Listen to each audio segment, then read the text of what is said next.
It's a cold case that has grabbed the headlines for nearly 3 decades. We were kidnapping. Hurry, please. Explain to me what's going on. Are you Patsy Ramsey, I'm the mother. 6-year-old pageant queen JonBenet Ramsey found dead by her father John in their Boulder, Colorado home on the day after Christmas in 1996. For nearly 30 years, the murder of JonBenet Ramsey has lived in America's collective conscience like an open wound, never healed, never forgotten, and never fully understood. It's a case so mystifying that nearly 3 decades later, is still leaving people puzzled. A 6-year-old girl was found dead inside her own home, and almost instantly, the search for justice dissolved into confusion, contradiction, and silence. Not the silence of ignorance, but the kind that feels deliberate, heavy, and deeply unsettling. We're going beyond the headlines, beyond the accusations, and beyond the myths. This is not just a story. It's a story about fear, silence, and the irreversible choices people make when everything is falling apart. Stay with us, because once you hear what Patsy Ramsey said before she died, the JonBenet case will never sound the same again. The silence that followed JonBenet. For nearly 3 decades, the murder of JonBenet Ramsey has refused to fade into history. It is a case that never settled, never rested, never allowed those involved to move on. A 6-year-old girl was found dead inside her own home, and almost immediately, the search for answers became tangled in contradictions, suspicion, and silence. At the center of that silence stood Patsy Ramsey. She was a mother who lost a child, but also a woman placed under a microscope the moment the crime became public. Every word she spoke was dissected. Every gesture was analyzed. Every pause became suspicious. And as the investigation spiraled, Patsy learned something quickly. In this case, silence could be safer than speech. On the morning of December 26, 1996, a ransom note was discovered on the staircase of the Ramsey home in Boulder, Colorado. It claimed JonBenet had been kidnapped and demanded $118,000, an amount so specific it immediately raised eyebrows. Police were called, friends were invited over, and the house filled with people before investigators could properly secure the scene. Hours later, JonBenet's body was found in the basement. From that moment on, nothing about the case unfolded cleanly. Evidence was compromised, timelines blurred, statements shifted, and instead of narrowing in on a suspect, the investigation seemed to fracture in multiple directions at once. Public attention turned inward, toward the family. Patsy Ramsey, a former beauty queen, had raised JonBenet in child pageants. That detail alone ignited outrage and judgment. To many, it was unsettling. To others, it felt inappropriate. And in the charged atmosphere that followed JonBenet's death, it became easy for grief to be misread as performance and shock to be mistaken for deception. Patsy appeared composed in public, almost too composed. She spoke in structured phrases, leaned heavily on faith, and repeated her belief that an intruder was responsible. But behind the scenes, the pressure was relentless. Investigators pushed for interviews. The media speculated openly, and the public demanded answers no one could give. As the months turned into years, something subtle began to change. Patsy did not grow louder. She grew quieter. She resisted police interviews. Lawyers became the primary voice of the family. And while she continued to insist on innocence, the emotional weight of the case began to show in other ways, through exhaustion, illness, and moments of vulnerability away from cameras. When Patsy was diagnosed with ovarian cancer, it marked a turning point. Serious illness has a way of reframing everything. Priorities shift, certainty erodes, and the effort required to maintain a public role becomes heavier with each passing day. In private conversations, away from microphones and press conferences, Patsy began to speak differently, not in declarations, but in reflections. She referenced fear, consequences, and choices made under pressure.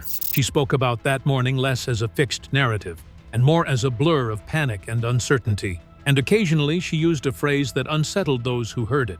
She spoke about choosing the least destructive path. It wasn't a confession, but it wasn't denial either. It was something far more ambiguous, a suggestion that after JonBenet was found, decisions were made. Decisions driven not by malice, but by fear. Decisions that could never be undone.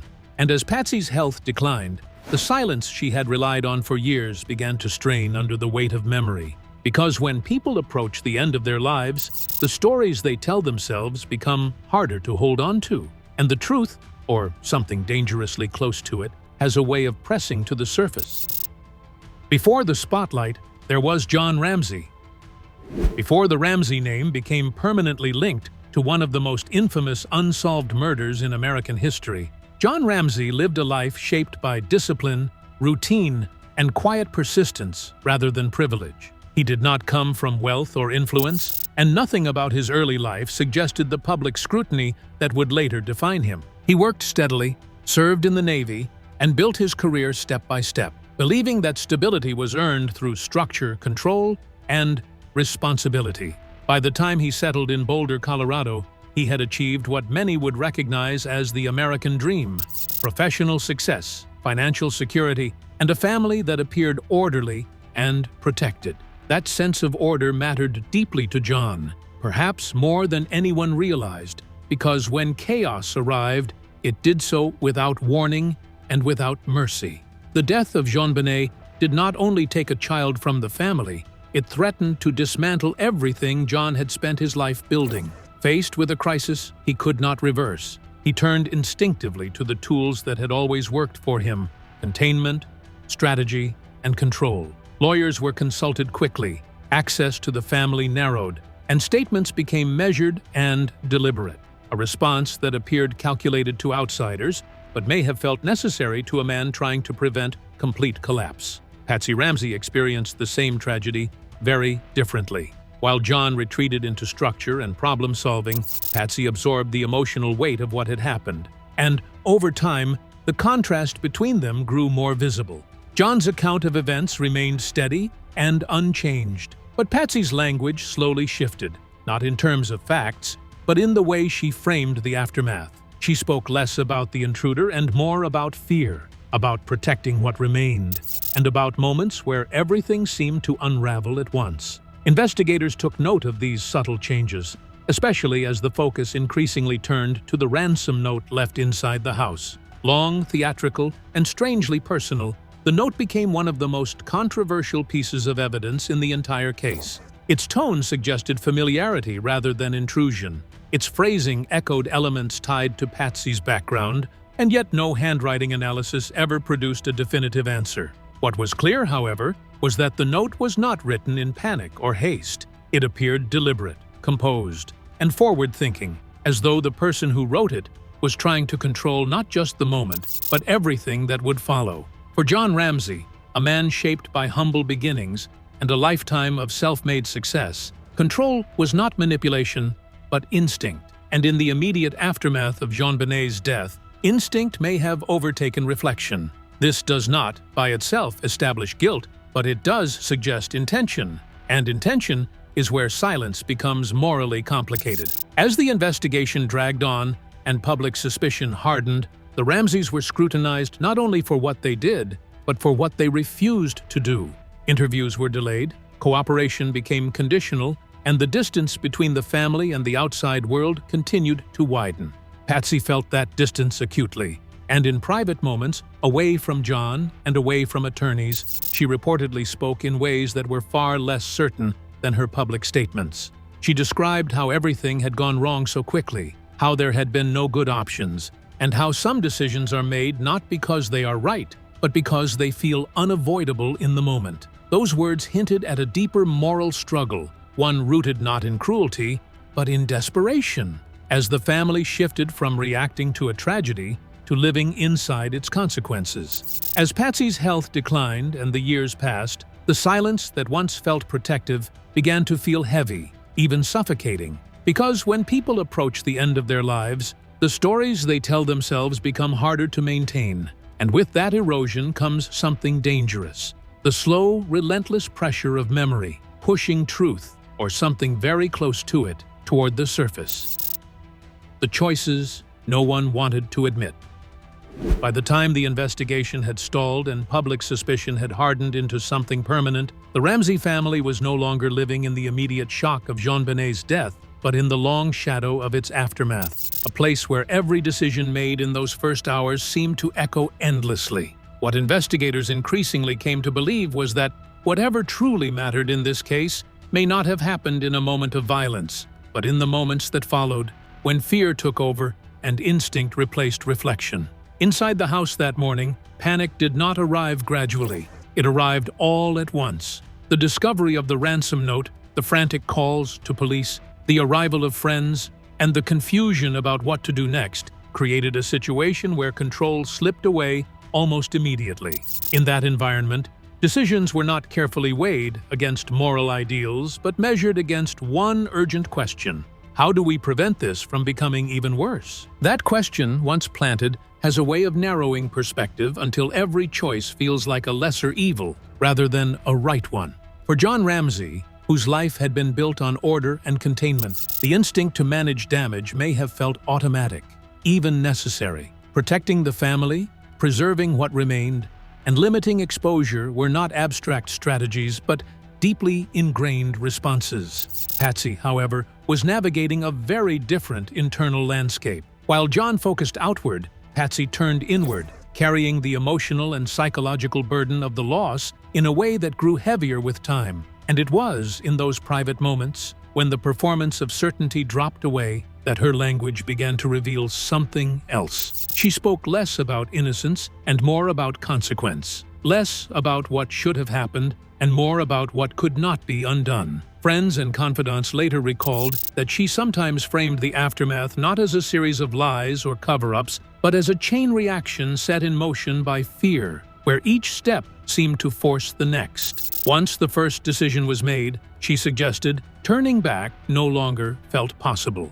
That framing did not absolve responsibility, but it hinted at a mindset shaped by panic rather than malice. Investigators have long argued that this is where the case truly fractured, because panic has a way of producing behavior that looks intentional even when it isn't, and silence that appears calculated even when it is driven by terror. The refusal to fully cooperate, the reliance on attorneys, and the careful control of information all fed public suspicion. Yet, they also fit a pattern commonly seen when people believe that speaking openly will only make things worse. In such situations, silence stops being passive and becomes an active choice, one that feels safer than honesty, even if it slowly erodes trust. As years passed, that silence became a kind of prison, especially for Patsy. Illness stripped away her strength, and with it, the energy required to maintain emotional armor. Conversations grew more reflective, more conflicted, and occasionally more revealing,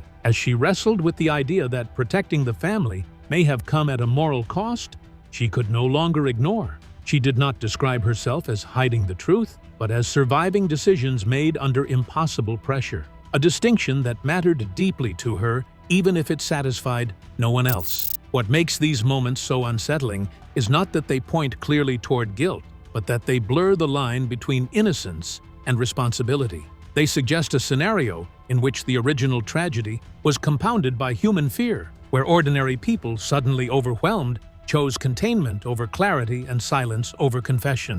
Whether those choices were justified or not remains the central moral tension of the case, one that no amount of forensic analysis has been able to resolve. By the time Patsy's health deteriorated further, the opportunity for clarity had narrowed. Each unspoken word gained weight, and each avoided question became harder to dismiss. The silence that once felt protective now felt heavy, not only to those around her, but to Patsy herself, as if the cost of holding everything inside had finally surpassed the fear of what might happen if it were released. And with that shift came the most troubling realization of all, that the truth, whatever it was, may not have been destroyed, but simply carried quietly, reshaped by time, fear, and survival, until even those holding it could no longer separate what happened from what followed.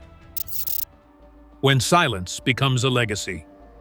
By the time Patsy Ramsey reached the final years of her life, silence was no longer just something she practiced. It had become something she lived inside. It shaped how she was seen, how she was remembered, and how the world interpreted everything she had ever said or done. What began as a response to crisis had hardened into legacy, and that transformation carried a weight that was impossible to escape. Silence, when held long enough, changes meaning. At first, it can feel protective, even rational, a way to slow the chaos and regain footing after an unimaginable shock. But as time stretches on, silence stops being neutral. It becomes interpretive. People begin to fill the gaps themselves, and once those narratives take root, they are almost impossible to uproot. For Patsy, every year that passed without resolution allowed suspicion to grow louder than any statement she could have made. As her illness returned and her strength faded, those around her noticed a shift, not toward confession, but toward contemplation.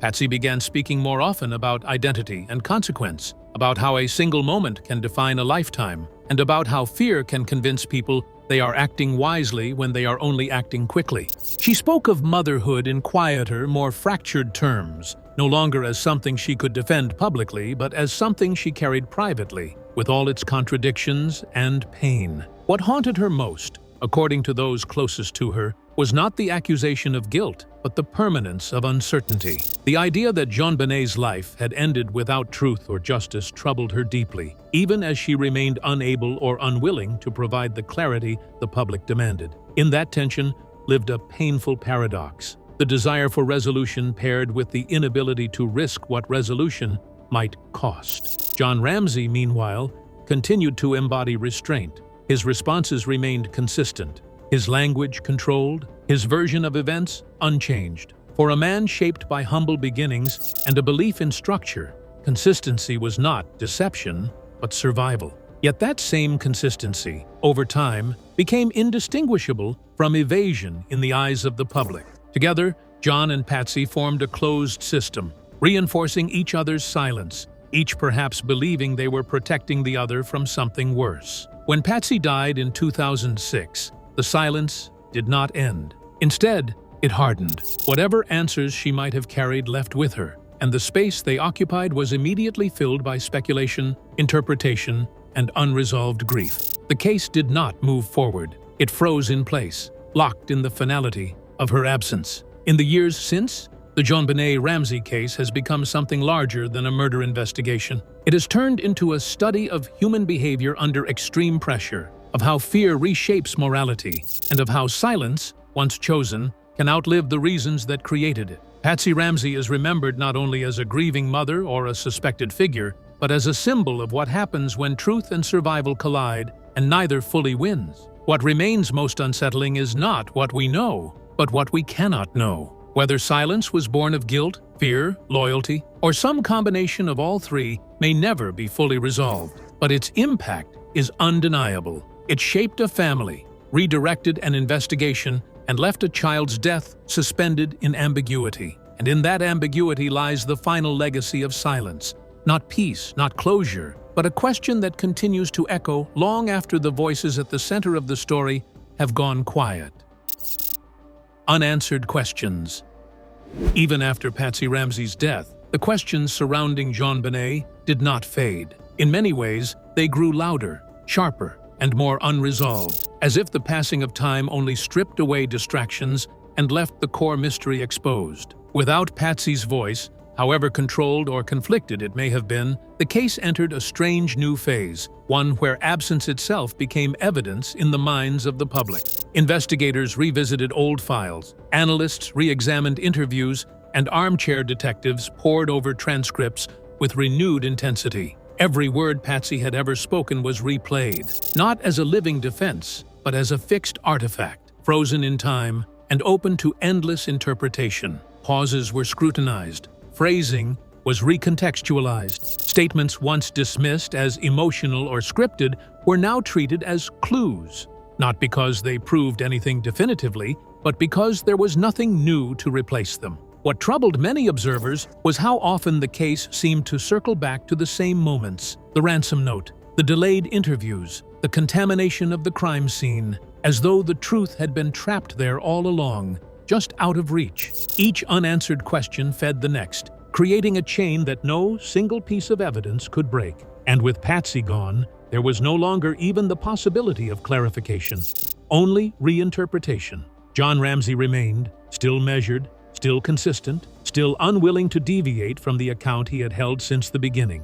To some, his steadiness suggested innocence and endurance. To others, it felt rehearsed, an extension of a strategy that had outlived its original purpose. What no one could deny was that the family's silence had become self-sustaining. It no longer needed justification. It simply existed, reinforced by time and repetition. Meanwhile, public perception shifted again, this time towards something quieter, but no less intense. The outrage that once fueled headlines gave way to a deeper discomfort, the realization that the case might never be resolved, not because of a lack of interest, but because the most crucial truths may have died with the people who carried them. That possibility unsettled even those who had once demanded absolute certainty, forcing a reconsideration of what justice could realistically look like so many years later. The JonBenet Ramsey case also began to raise broader questions, ones that extended beyond guilt or innocence. It asked how much weight silence should carry,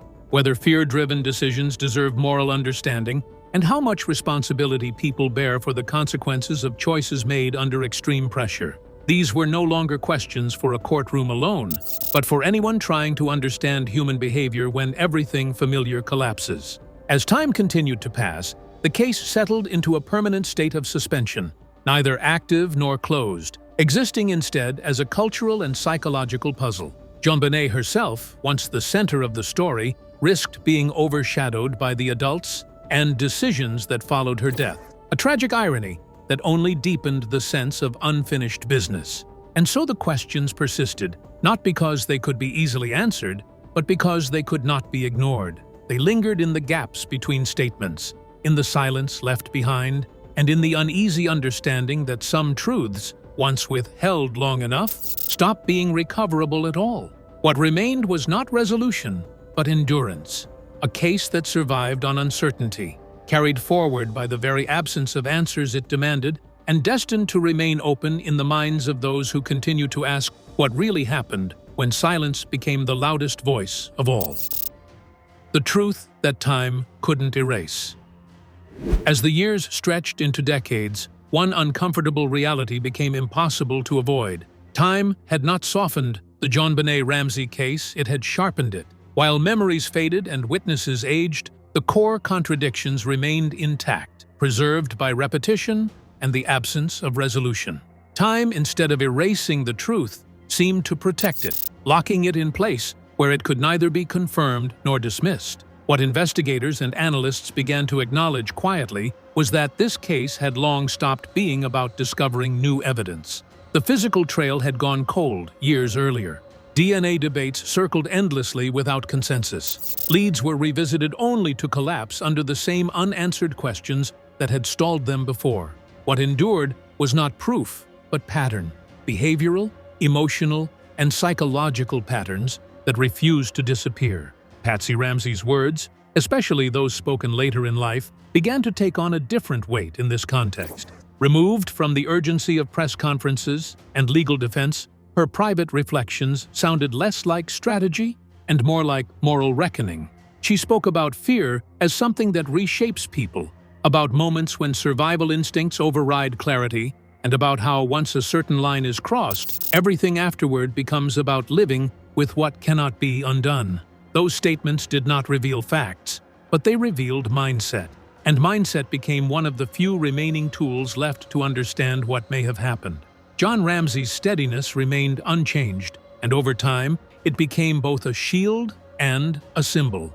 To supporters, it represented endurance in the face of unimaginable loss. To skeptics, it felt like the final extension of a strategy that had outlived its necessity. Yet even critics conceded that whatever the truth was, it had been absorbed into the family's identity so completely that separating honesty from habit was no longer possible.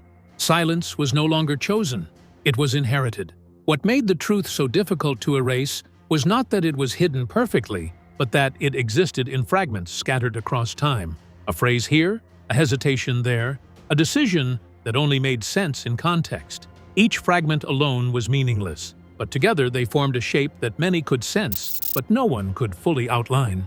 It was the shape of fear-driven human behavior, messy and inconsistent, resistant to neat conclusions. In this way, the JonBenet Ramsey case became less about solving a crime and more about confronting a reality people often resist, that not all truths arrive cleanly, and not all justice comes in the form of answers. Some truths remain present, not because they are proven, but because they continue to resonate, refusing to be silenced by time or dismissed by fatigue. Even now, when discussions resurface, they do so with the same tension they carried decades ago.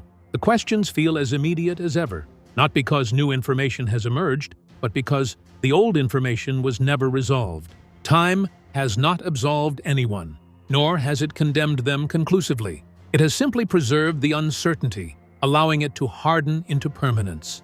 And perhaps that is the most unsettling truth of all, that time, often believed to heal and clarify, can also entrench silence, turning unanswered questions into lasting scars. In the case of JonBenet Ramsey, time did not erase the truth. It sealed it into history, leaving behind a mystery defined not by what is known, but by what can no longer be undone. What remains when the voices are gone?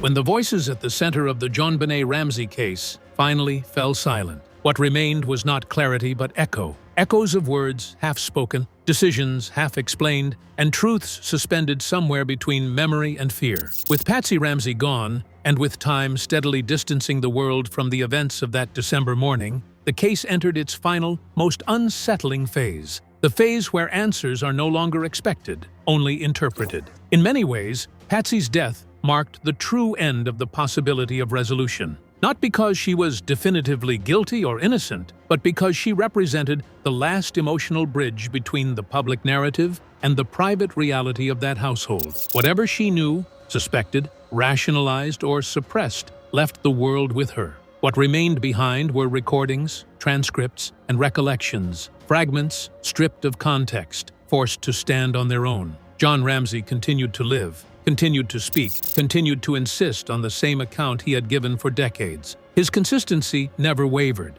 and over time, it became impossible to tell whether it was rooted in truth, discipline, or long-practiced survival. For a man shaped by humble beginnings and a belief in structure, repetition may have felt like integrity. But repetition, when paired with silence, can also become indistinguishable from refusal. As the years passed, the case ceased to be just about JonBenet's death and became something broader and more troubling, a study in how people respond when the unthinkable collides with fear. It forced uncomfortable questions that reached far beyond one family. How far will people go to protect what remains of their lives? At what point does silence stop being protection and start becoming harm? And can moral responsibility exist without clear intent? The public, too, was implicated. Early outrage had fed sensationalism.